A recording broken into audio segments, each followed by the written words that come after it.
хубави да използваме според риболова на фидер, който практикуваме.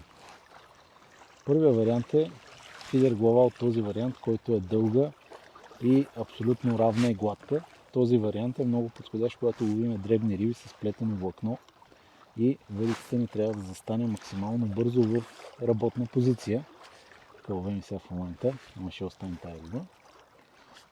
С нея много лесно преместваме въдицата, също така успяваме да придърпаме.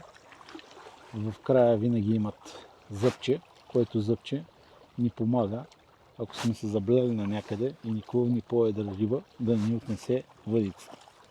Това е вариант номер 1. Номер 2 е глава от този тип. За мен тя е подходяща, когато ловиме в стил метод фидер или може да се използва и за река.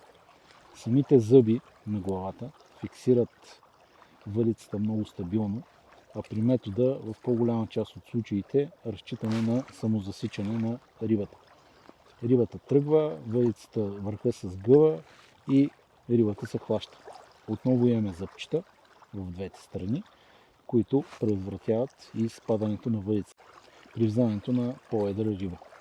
Чудесно решение за метод фидер риболов и риболов на река.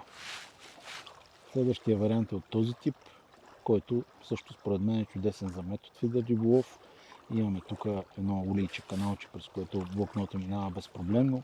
Самия материал е мек и не наранява въдицата. Последният вариант е, може да се каже, комбиниран и най-универсален.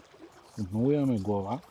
Тя е назъбена, но самите зъбчета са много по-малки и така при нужда може да придърпаме и да преместим въдицата да застане в работно положение.